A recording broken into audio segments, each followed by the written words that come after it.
how much ever you eat food, you are just unable to gain weight? Well, that is because you belong to the category called Vata or ectomorph, where the rate of metabolism is quite high and your gut is quite dry. The two together leads to a lean, dry body. Now, if you belong to this category, this video is for you, as I will be discussing about the remedies that are going to help you in tackling the Vata.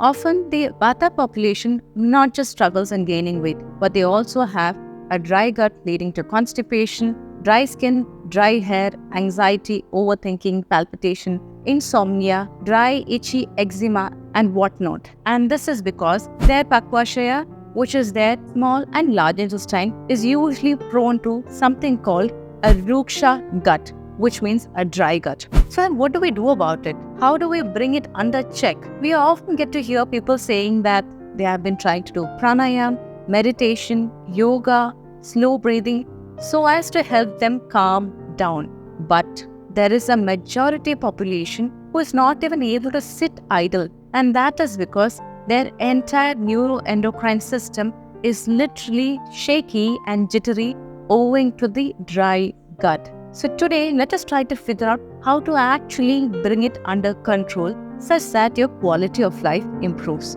Now, when we talk about the remedies, I would like to break it down into three portions. The first one, the internal remedies, that which helps you in giving the gravity and grounding. Second, the external remedies, which can be done on a regular basis. And the third one, the things to be done at the mental spectrum or the mind therapy. So let's begin with the internal remedies.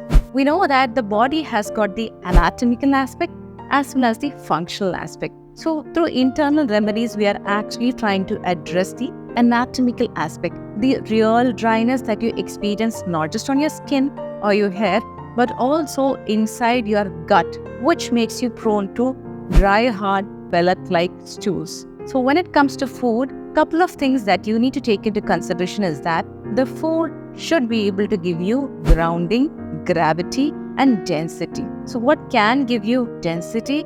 It is nothing but the denser food. You can imagine rice, wheat, tubers. Along with that, these needs to be cooked in ghee, butter, milk, yogurt.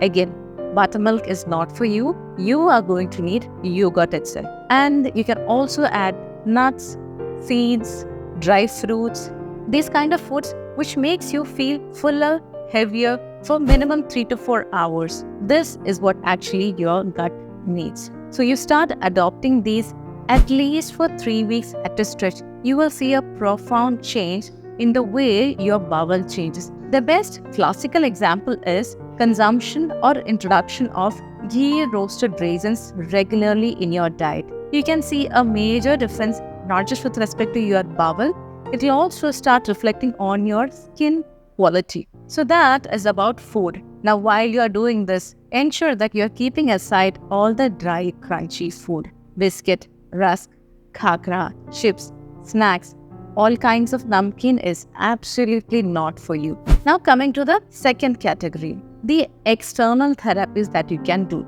The most important one is nothing but the daily abhyanga, which Ayurveda promotes, wherein you need to do a nice whole body massage, preferably sesame oil for the general population. If you have got any other skin conditions, it may slightly vary. Now this, followed by sauna or steam, is going to help you open up the sweat pores, which improves the lymphatic drainage and the reabsorption of oil into your body. Also make it a point that you do apply oil on your scalp. If you have an active sinusitis, you need to avoid. Otherwise, you need to oil at least 3 times a week. And for those people who are living in the tropical countries or are working out on a daily basis, you need to apply scalp oil followed by a mini massage of say 10-15 minutes daily, regularly, because this again helps in calming down your nervous system, because the root of the nervous system is nothing but the brain. Certain other things that can help calm down your anxiety, overthinking, palpitation,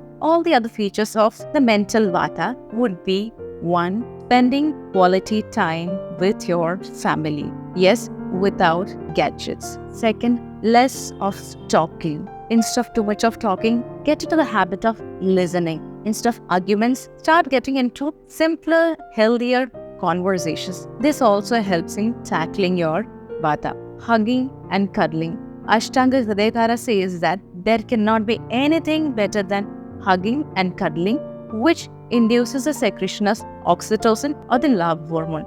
And the third thing, nothing can take care of the vata like sleep. You are going to need good 8 hours to recoup. Anytime from 9 p.m. to 6 a.m., you need to plan your sleep. And this is going to help you wake up fresh in the morning. Once your body is prepared with the internal and external therapies, as you start with the pranayam, the body will be able to channelize the prana or oxygen through the pranavaha srotas or the right channels, which is going to help us energize and stabilize every single cell in your body. And coming to meditation, the manovaha srotas gets activated once you're eating as per your body type, because whatever food you consume is what nourishes the plasma or rasa through the rasavaha srotas. Followed by that, the manovaha srotas or the manas also gets anchored. Now that you're set for doing meditation, you will be able to anchor your mind. So if you can do all these three, which is the internal remedies, external remedies, and the mind therapy, you would see a major difference in less than 21 days in the way your body behaves with respect to absorption of food, the way it responds to external stimuli, and how your quality of sleep also improves. If you wish to know more about Vata, you can check out the above video in which I have discussed more about the features of a Vata person. If you have got any more doubts, you can post below and I will get back to you.